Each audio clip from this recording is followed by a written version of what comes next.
Good morning. Please join us as we sing together to get started.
Good morning, everyone. Please be seated. Good morning, everyone, and welcome here to First Unitarian Church of Portland on this warm summer morning. We are a multi-generational community that strives to nurture together the beloved community. Welcome all gathered here, welcome those joining us online, and a special welcome to those of you who are new among us or maybe back for the first time in a while. Every Sunday these days, someone's new or back for the first time in a year or more.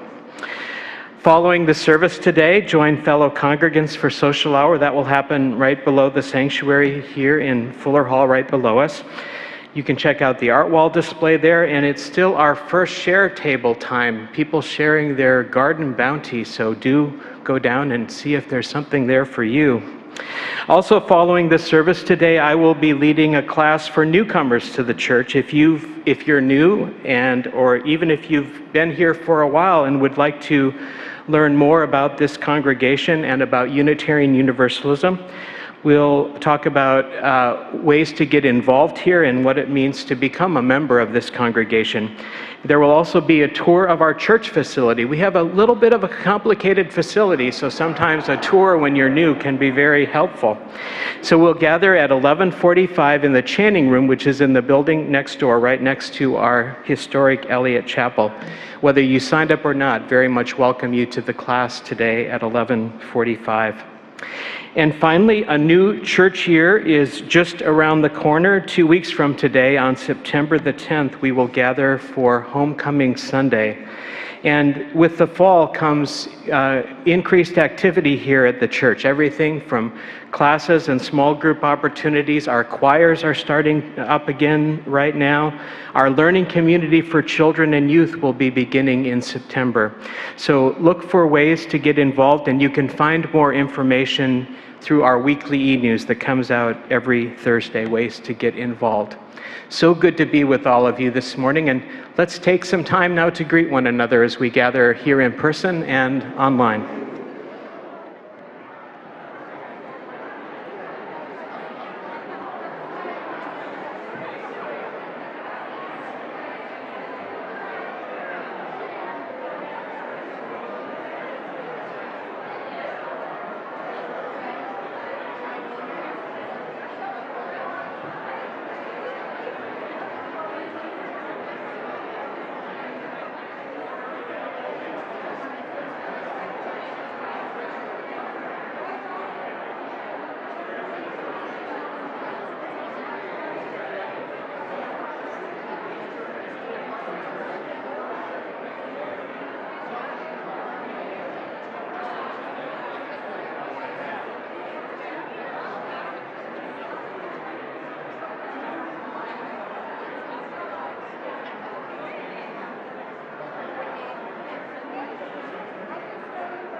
Danielle, our new intern minister, will light our chalice this morning.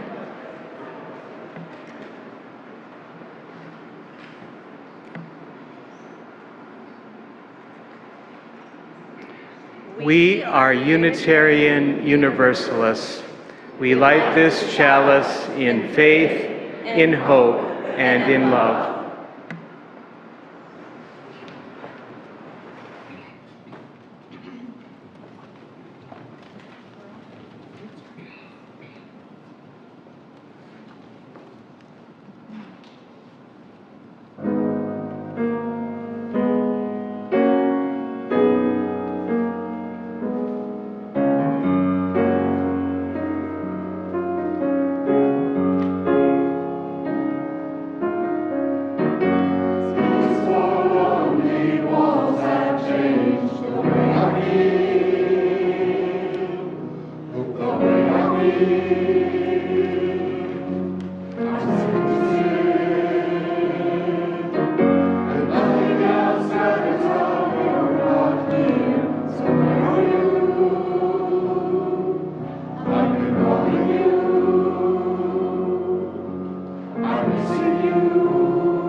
Thank you, choir. I feel sufficiently in a worshipful spirit after that, but nevertheless, I will officially call us into worship this morning with words by Reverend Linda Susan Ulrich. Come now, all who are broken and cracked. Come to the place where your shattered pieces are the raw materials of mosaic and kintsugi. Here you will find welcome among the armless dolls and cozy pilled sweaters loved exactly as they are. Come now, all who are thirsty and burned. Come to the place where cool waters and aloe soothe your bedraggled soul. Drink your fill and salve your skin, then fill your canteen and return once more to the struggle, knowing that this well will remain unobstructed. Come now, all who long for the stars. Come to the place where that vision of infinity is written upon the people's hearts. Hold it until you've memorized the way.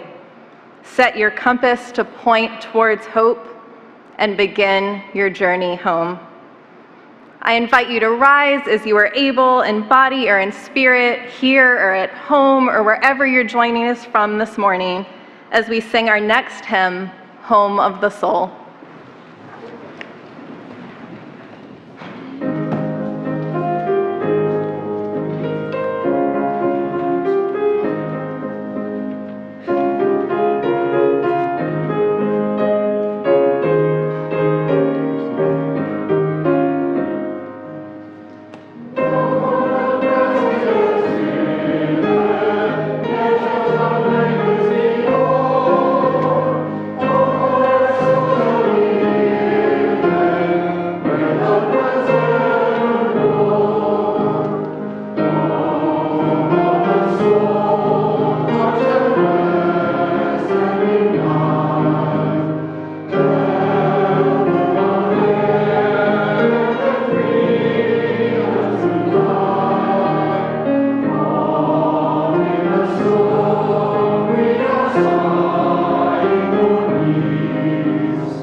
I invite you to stay standing as we join together in our responsive reading this morning by Jill Ann Terwilliger.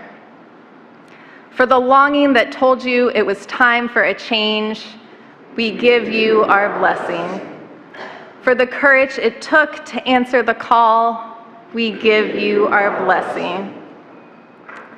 For the choices already made and the daily choices that will shape the life ahead of you, we give you our blessing.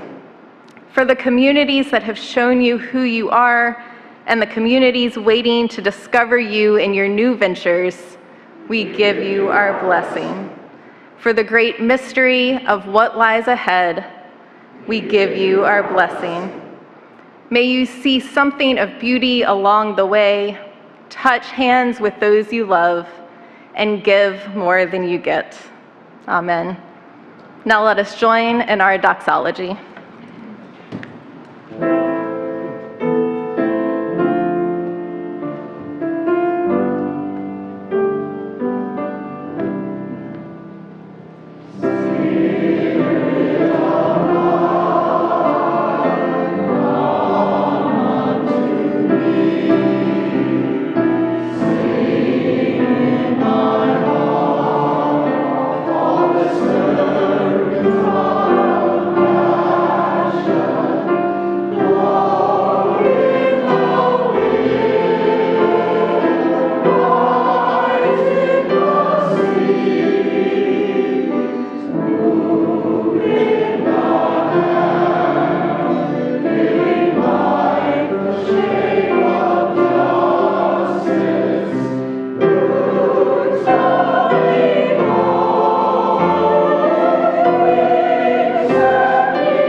This morning, we're sharing our offering plate with the Chesney Deal Fund, which supports intern ministers here at First Unitarian Portland. The fund was named for Margot Chesney, a lay person whose estate gift started the fund to support intern ministers here, and for Alan Deal, former minister who supported the formation of ministers over the years that he was here. Do you remember a particular sermon one of our interns has given through the years, or maybe a class they offered, or pastoral care? Being a teaching congregation, it enhances this congregation's ministry as well as serving our larger UU faith, and the Chesney Deal Fund is part of what makes that possible. If you'd like to give electronically to our offering today, you can find the QR code on a yellow slip around you here in the sanctuary, or a QR code will show up for those of you online. And if you're in person this morning and want to give by cash or check, ushers will be coming through shortly. Thank you for your generosity today and always that supports the ministry of this congregation.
We take time each week in our service to hold up the concerns of our community life together.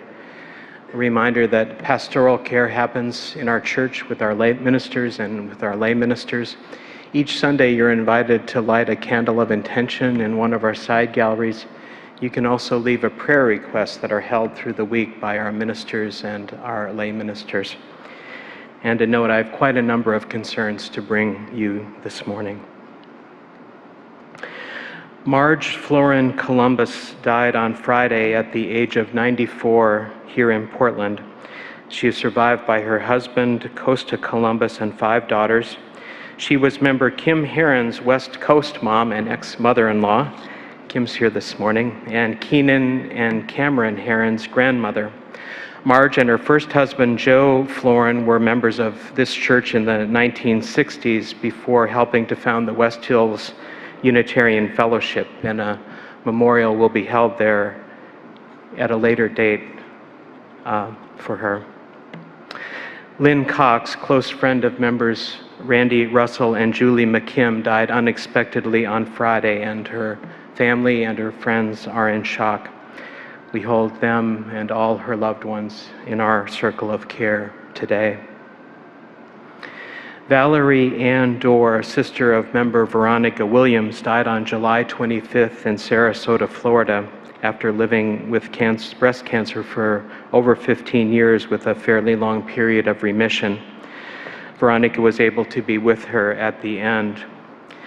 Veronica says that Valerie was a pillar in her community, very involved with her church, generous, loved a good party, to travel and cruise. She was the master of Yorkshire pudding and peppermint bark and had hundreds of angels and zillions of Christmas ornaments. She loved watching sports and especially baseball. We hold all of her loved ones in our care today. An update on Joe Roberts, who had a stroke on August 7th. After a rocky course with 2 hospitalizations, Joe is now receiving hospice care at home. Family and caregivers are close and wonderful, says his spouse, Marguerite Cohen. Our thoughts of comfort, peace, and reconciliation for him are welcome as they make this transition. They appreciate our good thoughts today. And an update on Joseph Sawicki, husband of member Kirsten Lee, who was in a very serious bike accident on June the 10th.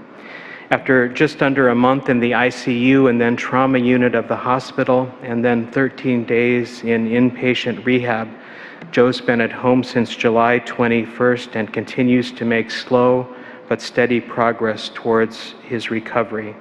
He'll begin a new outpatient brain rehab program in September to start a new chapter in his healing process. Kirsten says she and Joe are hopeful and have been bolstered by the love and support of friends and families and members of this church. We continue to hold you, Kirsten. With all of that, will you join me now in prayer? Spirit of life and of love, God of many names and no name at all, hear our prayers this day. Be with us and all the concerns we bring, these spoken and the many held unspoken. Prayers for those who have died and their loved ones who grieve. Prayers for all who suffer, for all who struggle, for all who mourn. May all know peace. May all know healing. And hold all of us, Spirit, as we bear witness to the world around us, to the many fires in our state and so many places around the world, to a world that seems to be on fire.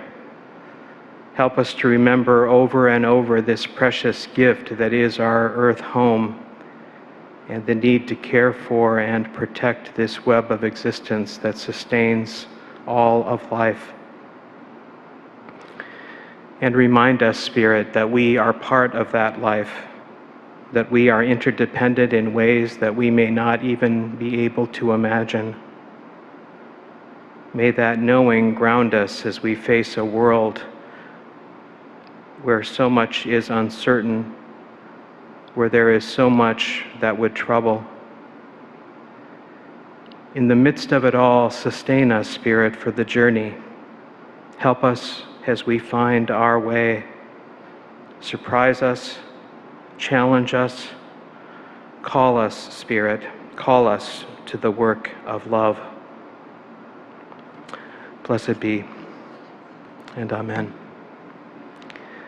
Let's take a few moments now and be together in silence.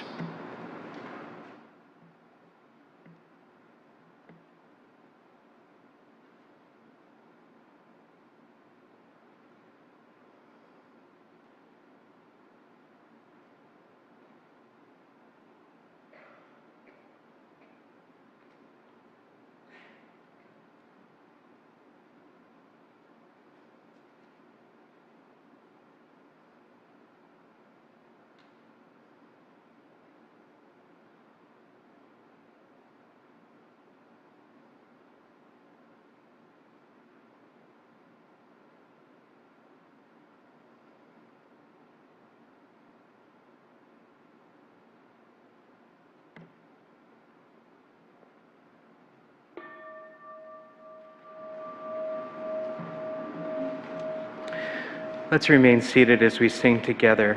Lead me, guide me.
Our reading today is by Derek Walcott, Love After Love. The time will come when, with elation, you will greet yourself arriving at your own door in your own mirror, and each will smile at the other's welcome and say, "Sit here, eat." You will love again the stranger who was yourself. Give wine, give bread, give back your heart to itself, to the stranger who has loved you all your life, whom you ignored for another who knows you by heart. Take down the love letters from the bookshelf, the photographs, the desperate notes. Peel your own image from the mirror. Sit, feast on your life.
Then Herod summoned the wise men secretly and ascertained from them what time the star had appeared. And he sent them to Bethlehem, saying, "Go and search diligently for the child, and when you have found him, bring me word, that I too may come and worship him." After listening to the king, they went on their way, and behold, the star that they had seen when it rose went before them until it came to rest over the place where the child was. When they saw the star, they rejoiced exceedingly with great joy. And going into the house, they saw the child with Mary his mother, and they fell down and worshiped him. Then opening their treasures, they offered him gifts of gold and frankincense and myrrh. And being warned in a dream not to return to Herod, they departed to their own country by another way. You do not need to worry about me, friends. I know that this is August, which is not traditionally the month of Magi. I crossed a few time zones to get here from Nashville, but as far as I know, I didn't travel to a different season entirely. I know that those gift-bearing travelers from the Gospel of Matthew belong to winter, where the nights are long and we seek out stars to guide our path. August is blazing heat and crunchy grass, popsicles, and the last good tomato sandwiches. No one wants to move very far, very fast in August. But for me, this August meant traveling 2,358 miles across America from Nashville, Tennessee, to my new home in Portland. So maybe this archetype of the traveling stranger has been on my mind, because when I learned that my first sermon with you all would be on the theme of home, James Taylor's song about the three magi, "Home by Another Way," started playing on an endless loop in my head, and it would not stop. It did not matter if I tried listening to John Denver's "Country Roads Take Me Home" or Simon and Garfunkel's "Homeward Bound." Every time I said the word home, my brain added "by another way" onto the end. So I hope that you'll forgive me this slightly out-of-season sermon. Instead of Christmas in July, today we're doing Epiphany in August. And in my defense, this song is not actually on James Taylor's Christmas album, so I don't know, maybe James agrees with me that this message has year-round applicability. And I really think that it does, especially as we approach Homecoming Sunday in just a few weeks. This idea of going home by another way felt so apt for where I am in my life and where we are more broadly as a faith community. I couldn't pass up this opportunity to explore what it means for us. See, in the Epiphany story in Matthew, the three travelers follow the star to Bethlehem, but on their way, King Herod tries to enlist them as his spies, hoping they will give up the location of this new baby Herod sees as a threat to his power. But after visiting with Jesus, Mary, and Joseph, the travelers receive a kind of prophetic vision that they shouldn't return to Herod after all. So rather than find themselves ensnared in Herod's plot, they find a different route back home. To go back the way that they had come, to follow the familiar route home, would mean colluding with the violence of empire. Christian scripture tells us it would bring harm to a family, it would silence a prophetic message, it would mean the end of the good news. Yes, it would get them efficiently to their destination, but in taking that route, they would be sacrificing their integrity and wounding their souls. They could not, in good conscience, continue on the road they had previously traveled. In order to protect something sacred, they went home by another way. Now, this story is an especially literal one. It involves them physically traveling a different path to save a family from harm. But it's part of a long lineage of stories about movement and travel that show up in the sacred texts and traditions of so many of the world's faiths.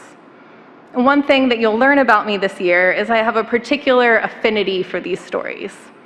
I'm an enthusiast of pilgrimages and labyrinths and meditative walking, and I find these stories and practices to be especially instructive metaphors as we try to lead lives of spiritual depth and faithful action. But so many of these stories are focused on the leaving. What I loved about this story is what it tells us about the return, about finding our way home again. In her sermon on home a few weeks ago, Reverend Allison reminded us that home is not only a place, but also a feeling and a practice. She preached, "The first home that each of us need to build is that spiritual calling of home and feeling at home with ourselves. It is a quality of peace, love, and belonging to ourselves." The Magi traveled a different route, not only to reach a physical place, but in order to preserve the quality of peace, love, and belonging they had found in Bethlehem. Right? I mean, being complicit in the violent plot of an oppressive empire doesn't seem like a good way to build a spiritual calling of home to me. So as we prepare ourselves for Homecoming Sunday and the upcoming start of the new church year, I think this out-of-season story invites us to ask new questions about what it means to come home and how we get there. What routes do we need to travel to arrive at that place of peace, love, and belonging? Are they the same routes that we traveled last year? The same routes we took pre-pandemic? Or do changing circumstances, threats of injustice, and prophetic visions require us to find a new way?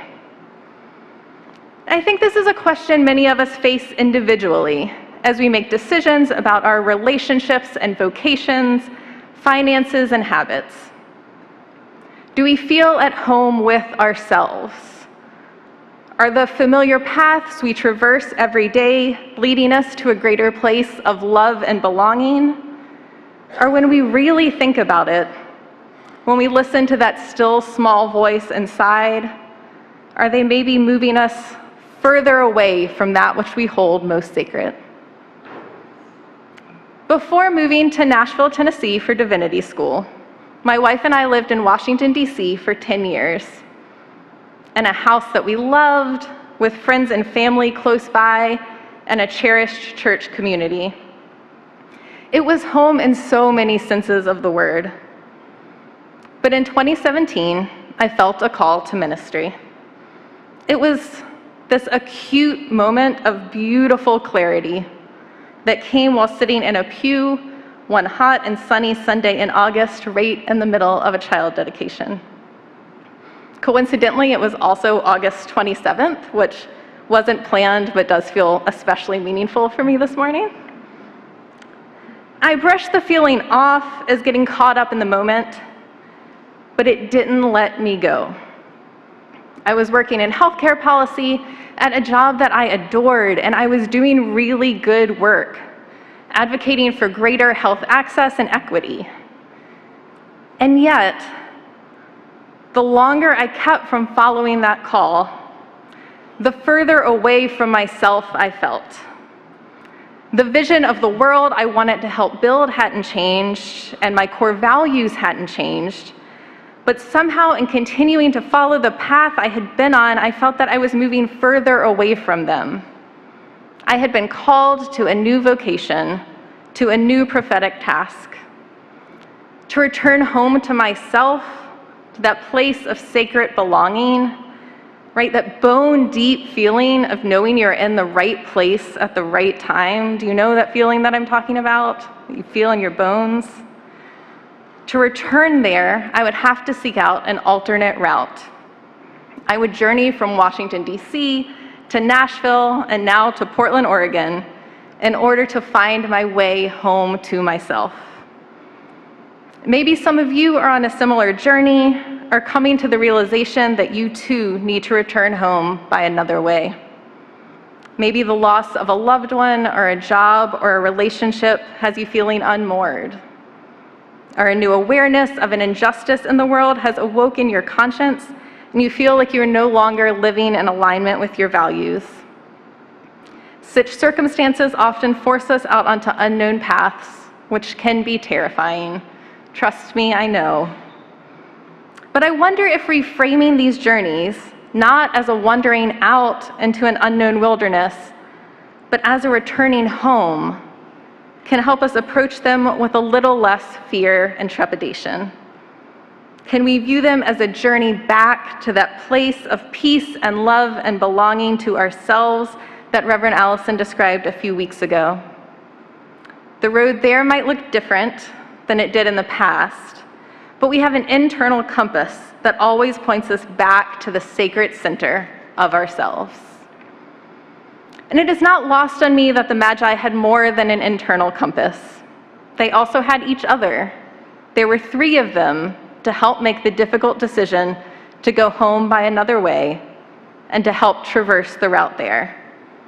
I've been lucky to have traveling companions of my own as I set out on my journey back home to myself.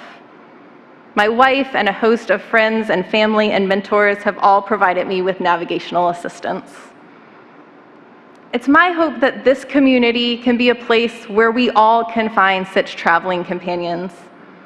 I hope that we can commit ourselves as a faith community to helping each other find our way home, to helping each other arrive at a place of love and belonging. And sometimes this is a task that has to happen collectively, as we find our way home, not merely as individuals, but as a church or a broader faith community. Our theme for this upcoming church year is Love is at the Center.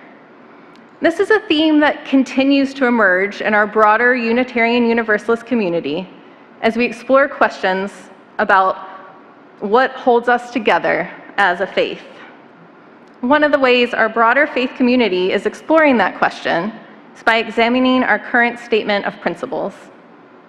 For those of you who are visiting or new to Unitarian Universalism, or maybe just need a reminder, this is the list of 7 ideas we promote and affirm as UU congregations.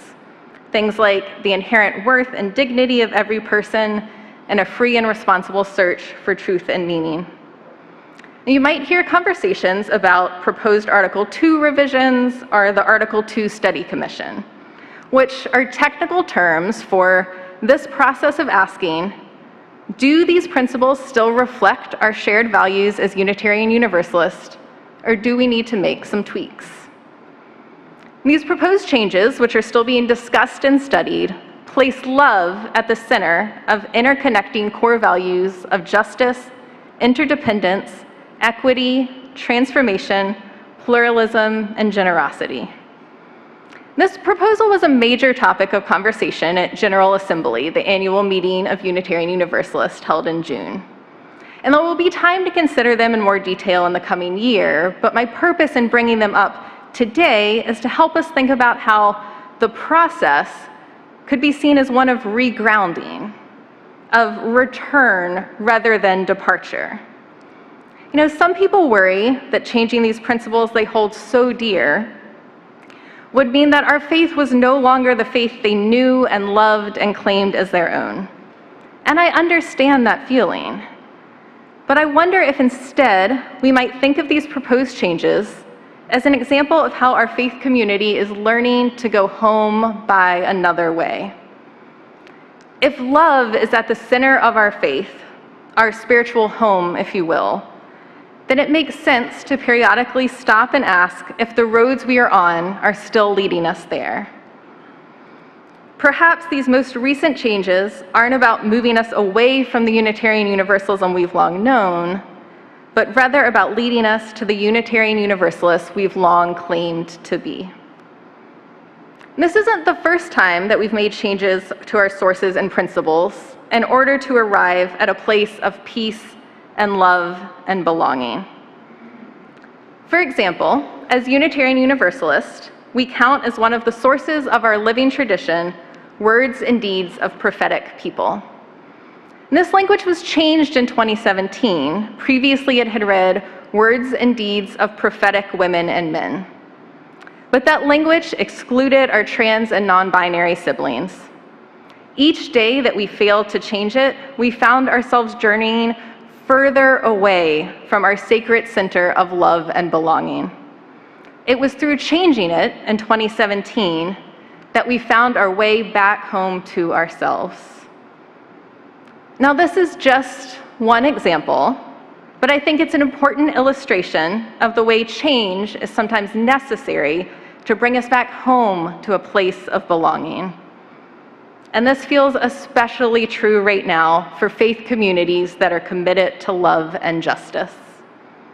We are navigating a return to in-person worship, declining attendance across religious denominations, and ever new threats to our democracy, human rights, and our planet. These circumstances mean we should not, and in some cases cannot, continue to follow well-trodden paths. But it doesn't necessarily mean we are traveling away from the things we hold most sacred. Love is at the center of our faith. Love is our spiritual home, but the times in which we live require us to find new ways to return to it. They require us to recognize that our world is full of obstacles and impassable roads, full of Herods and the forces of empire who want to stifle good news and snuff out that which is sacred. And in light of that truth, we are sometimes called to go home by another way. Take, for example, the COVID-19 pandemic, where we could no longer continue with business as usual. We shifted to virtual worship and wearing masks, because if love was our spiritual home, we were not going to return to it by risking the health and lives of those most vulnerable. We had to find another way. Sometimes the roads we've been traveling aren't accessible to everyone. Do our churches allow people of all abilities and ages and races and gender identities to find a place of belonging? If it turns out the route we've been taking only gets a few of us home and leaves everyone else stranded, then maybe it's time to find another way.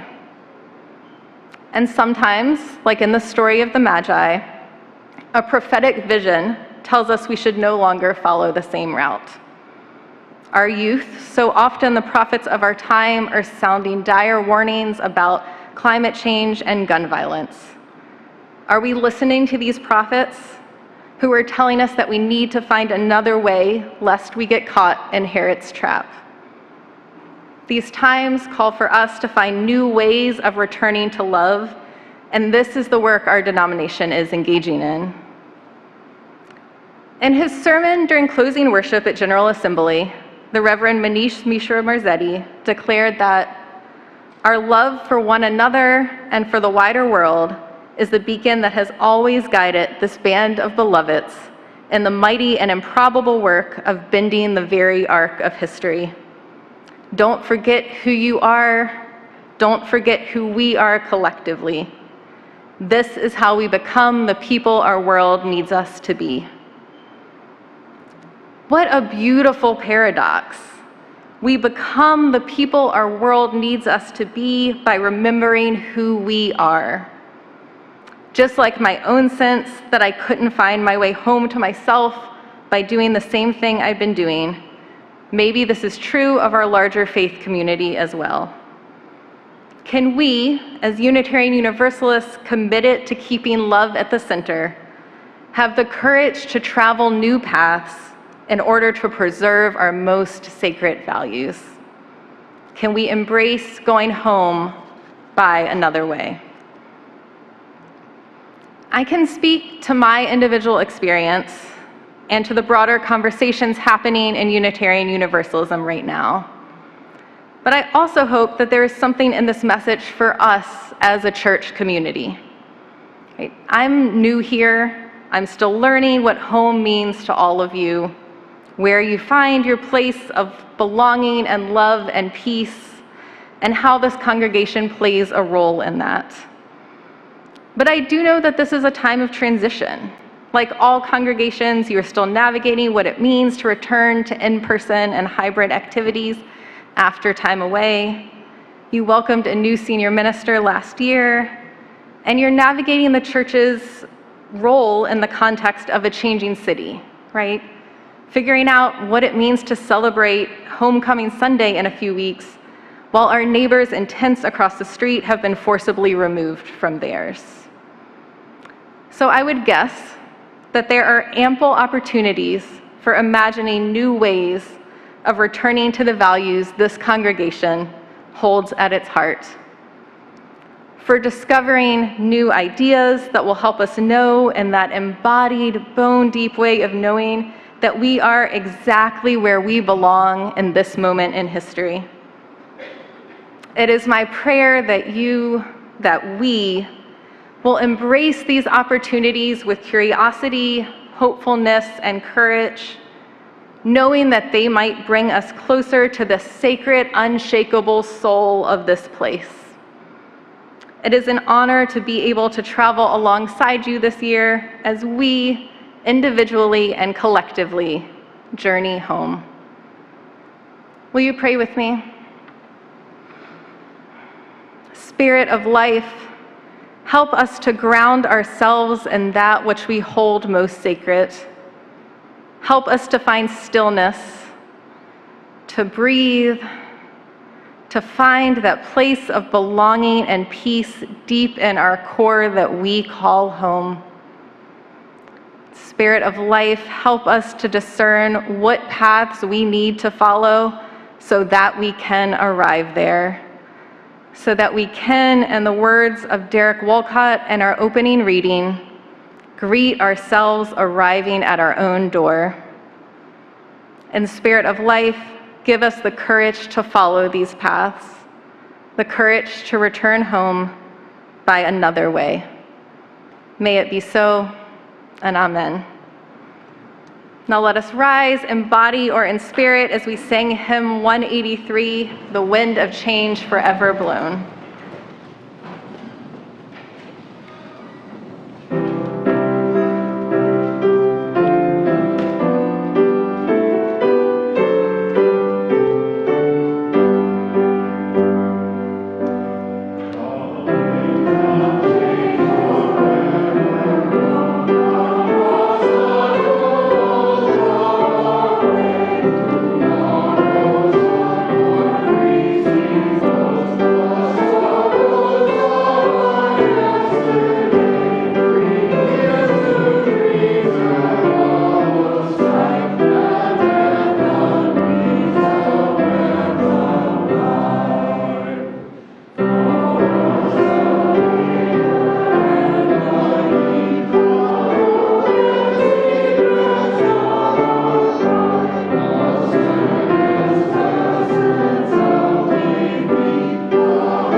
Friends, as we leave this place, let's point our compasses towards greater hope and greater love. If we can do that, we can always find our way home again. For this is the day that we are given, so let us rejoice in it and be glad. Go in peace, practice love. Amen.